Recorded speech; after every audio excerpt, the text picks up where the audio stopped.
It's 1 p.m. We're going to get started here. I am unmuted. Looks like the green light is on. And let's start it up here. Let's get my windows open. See what's what. All right.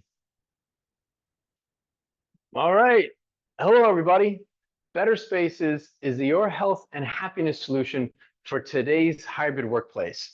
My name is Dr. Paul Cacho with PAR5 Physical Therapy here in Randolph, New Jersey, and I partnered with them to bring you an easy and educational workday session. So today's session is all about fall fitness transitions. We're going to learn how to stay injury-free as the weather and the routines change. So, it's when September, the cooler weather comes, and everybody's routine is a little bit disrupted. We change from spending a lot more time outdoors to spending time indoors and starting new fall, maybe sports, or sometimes fall leagues that, and training plans change. So we're going to learn how to transition the training safely, and also keeping your joints healthy during the seasonal shift. All right. So, fall is one of those times where it's a high risk of injury for most people because the temperature and routines change. We're going to talk about common seasonal injuries, like what to do, how to warm up properly when the temperatures drop, what to wear, the comparison with workout, how to consider what things you need to consider, take into account for joint health, and some tips on safely starting a new fall fitness routine if you're thinking about starting. All right. So a little bit about me. I got my doctorate from Mercy College in Dobbs Ferry, New York, or it's actually Mercy University. They switched over recently, and I've been in the PT field for over 25 years. I've been a PT aide. I got an exercise physiology degree from Rutgers University. I'm an orthopedic clinical specialist, certified dry needling specialist, certified golf medical professional, golf fitness instructor, and also a level 1 CrossFit coach. So enough about me. Let's get up and pull up the slides here. Fall transitions, basically how to stay injury-free as weather and as routines change. All right. So just like with all my other classes, the stuff that we're going to be talking about today is aimed at a broad population. So if you're dealing with something specific, make sure that you have a thorough physical exam, a medical professional taking a look at your entire body to figure out what the root cause is of your problem. Stuff that we're going to be talking about is helpful and it's informative, but it might not fit your specific needs. So just keep that in mind. A little disclaimer here. This is not physical therapy. It's not medical advice. But one thing that I do believe is this quote from another physical therapist out in California, that all beings should be able and willing to perform their own maintenance, right? Basic maintenance. If you think about our bodies as being very complex machines, we need to be able to maintain that machine and make sure that it functions correctly. So one of the things that we're going to talk about is, what does basic maintenance look like, and when do we need to go see a specialist, right? All right. So why the fall increases injury risk? Why?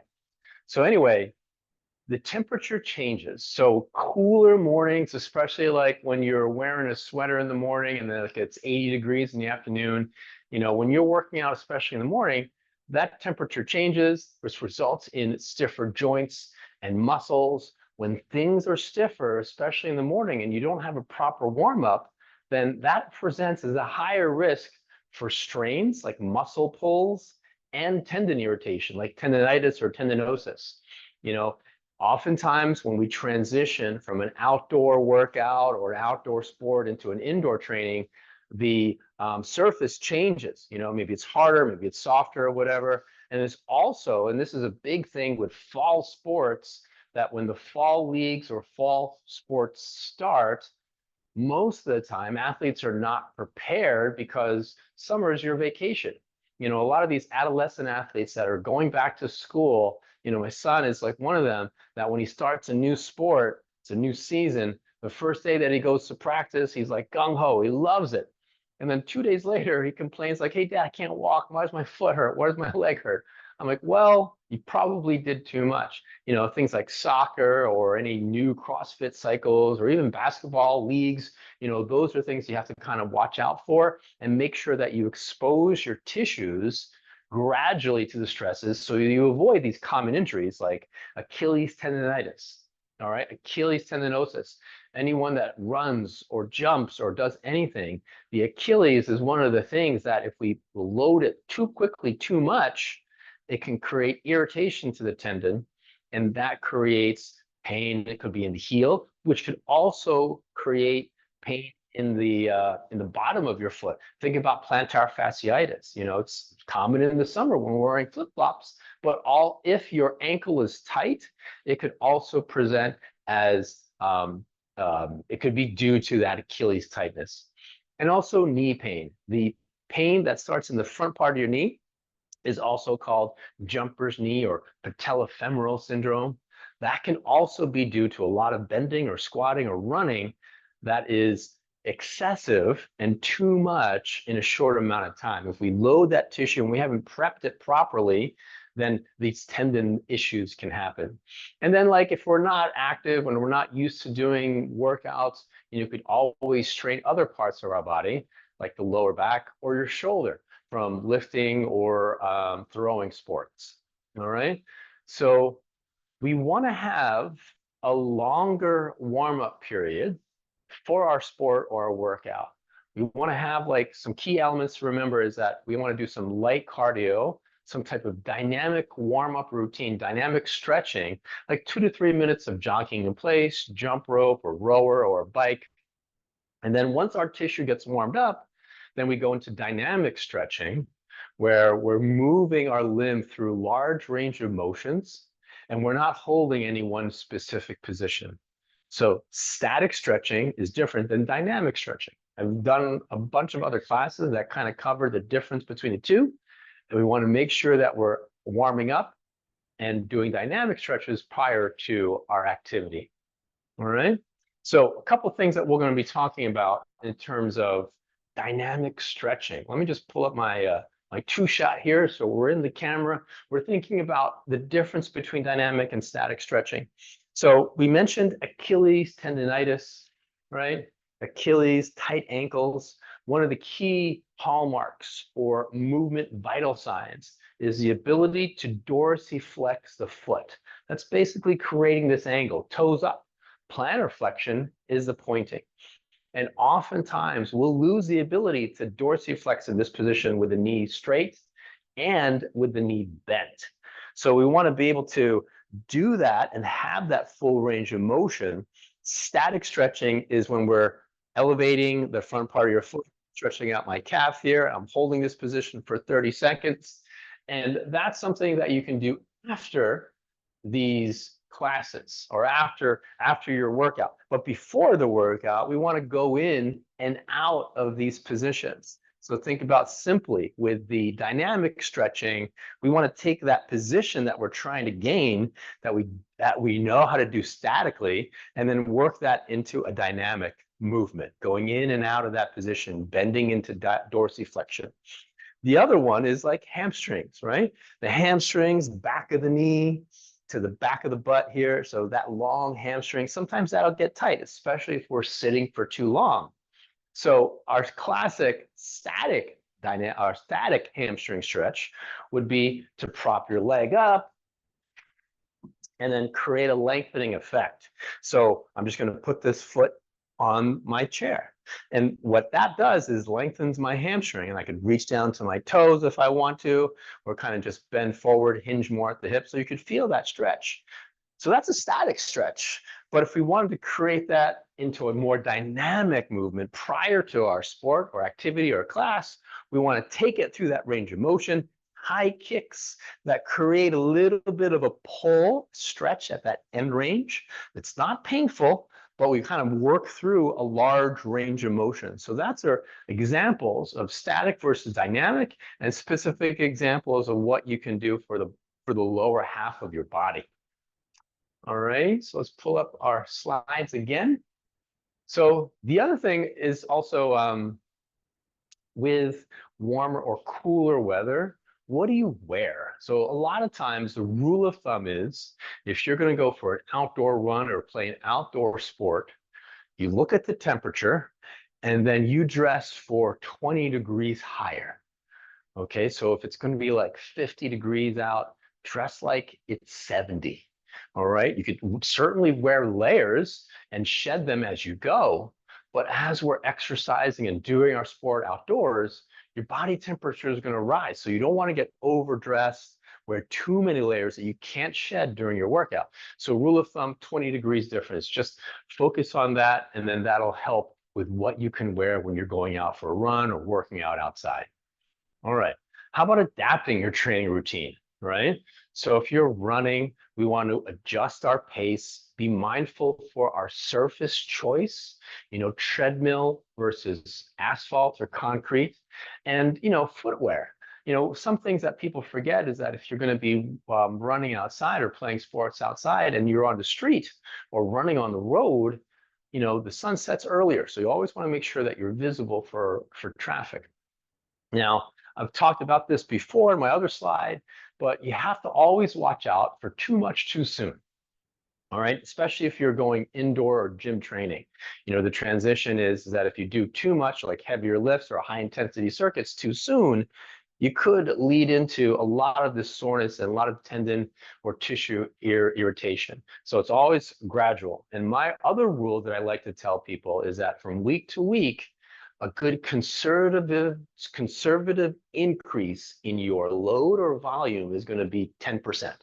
10 to 15% of a change from week to week. We don't want to jump up too fast too soon. And then, same thing goes for like sports or rec leagues. You don't want to go from 0 to 100 the first day, that return to play, return to sport, right? And we also want to include recovery days. Those are so important, especially once we get into like practices that are like every day or 3 times a week or 4 times a week. We want to make sure that we're fitting in some time to recover, stay hydrated, mobilize tissue like foam rolling, compression boots, some TENS or electrical stimulation as needed for pain.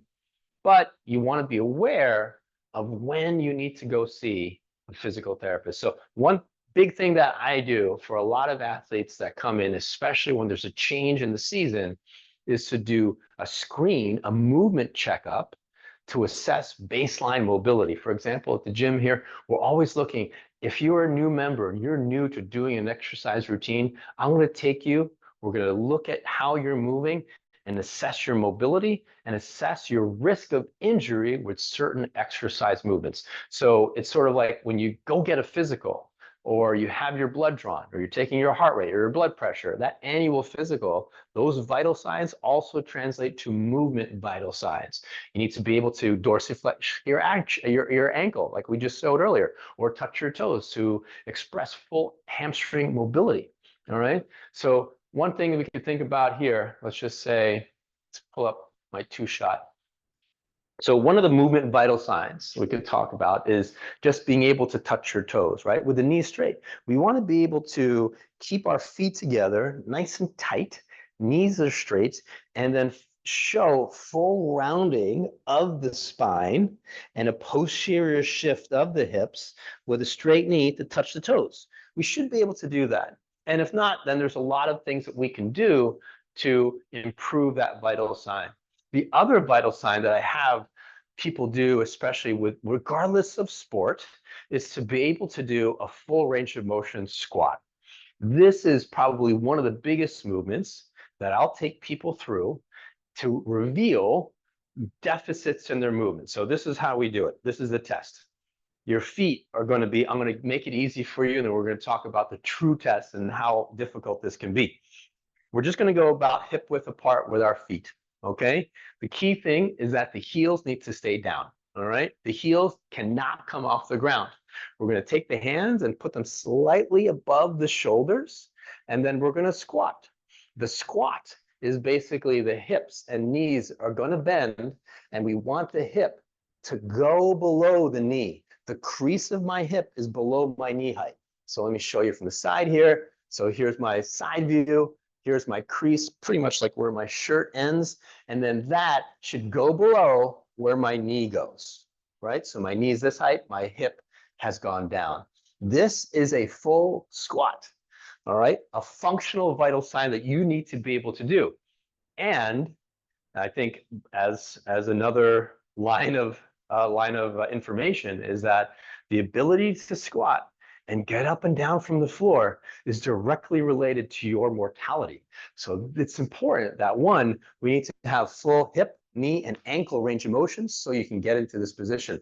The strict test, which I take people through, is feet together, feet flat. You put your hands out in front, make a fist, and then you squat down so that you could put your fists on the ground. Again, still getting that hip crease below the knee. So those are things that we need to happen, that you need to have to, let me pull this back up again, to express full range of motion and also limit or lower your risk of injury with any types of sports. All right. All right, so let's see here. Let's get back into the next slide. All right, recovery strategies, right? We talked a little bit about that. You know, I love doing mobility things in the evening. If you do some type of stretching routine or rolling on a foam roller or a gun or compression boots, evening is the best time because it does help wind you down, helps wind down our nervous system so that you will be prepared and you have a better sleep, right? These evening routines help to offset the stiffness that can occur with these cooler weathers, all right? So we talked about foam rolling, right? I've got one right here. This is my 6 or 12-inch foam roller. Sometimes they come in these 3-foot long ones. It doesn't matter. They're everywhere. You could purchase a foam roller and a lacrosse ball or some type of massage gun, probably the basic tools that you need, all right, for rolling or recovery work. The other thing that we have to take into account is your hydration. I was like thinking about this the other day, is that hydration still matters, especially when it's cold.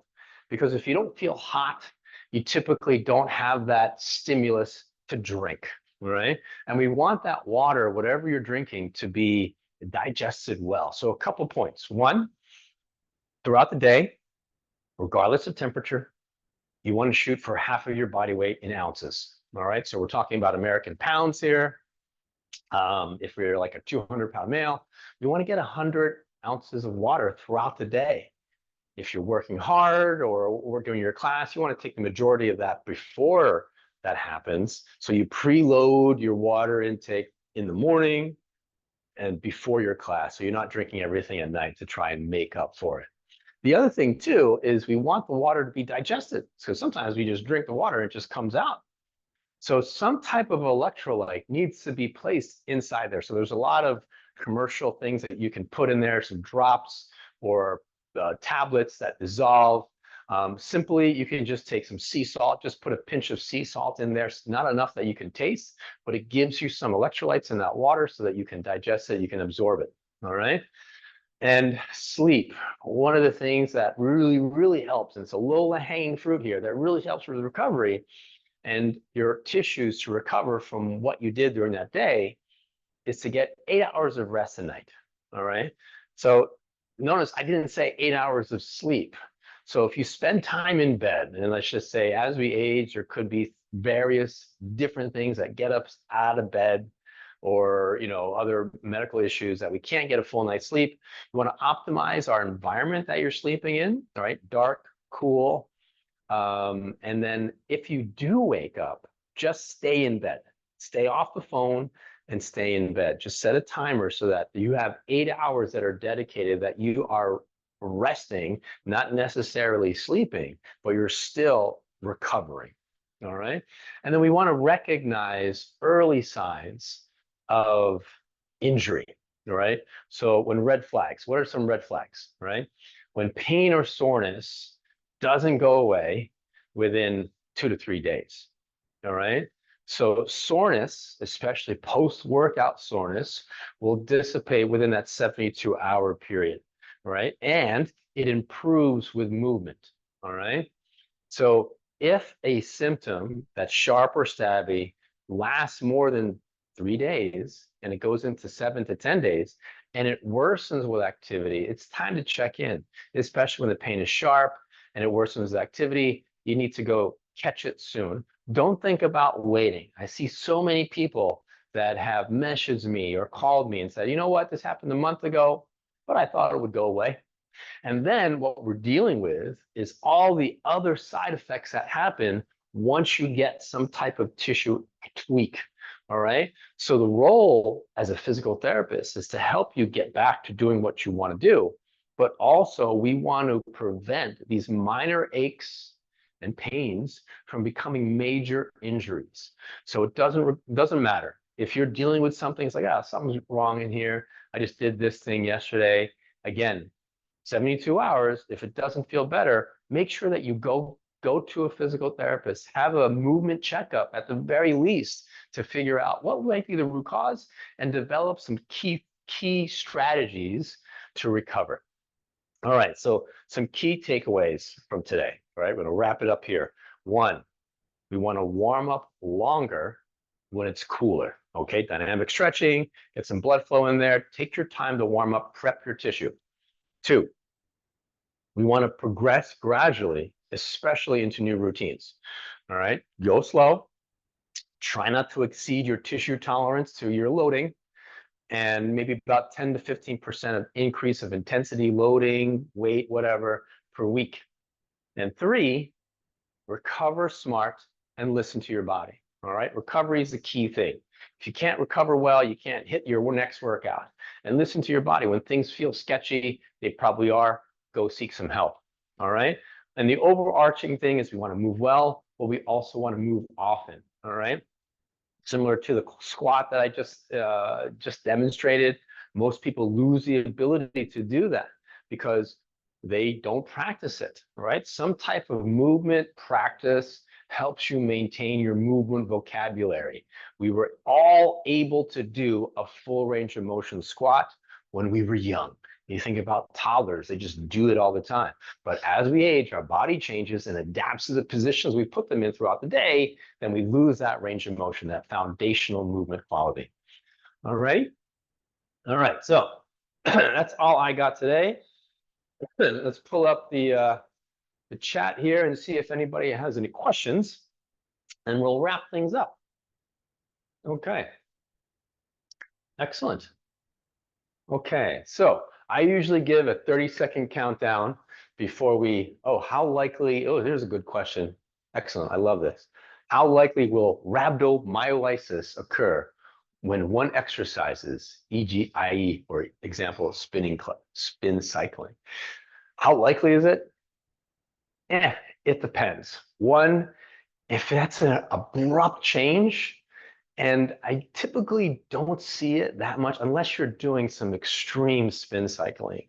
Most of the time we get this rhabdomyolysis, which is excessive muscle damage that leaks the proteins in our blood, which creates a lot of issues downstream in our kidneys and everything. So it's a systemic problem. We try and avoid it. So most of the time what I've seen it is with high intensity interval training or excessive, very long isometric or eccentric works, where we're working on one muscle and hitting that excessively.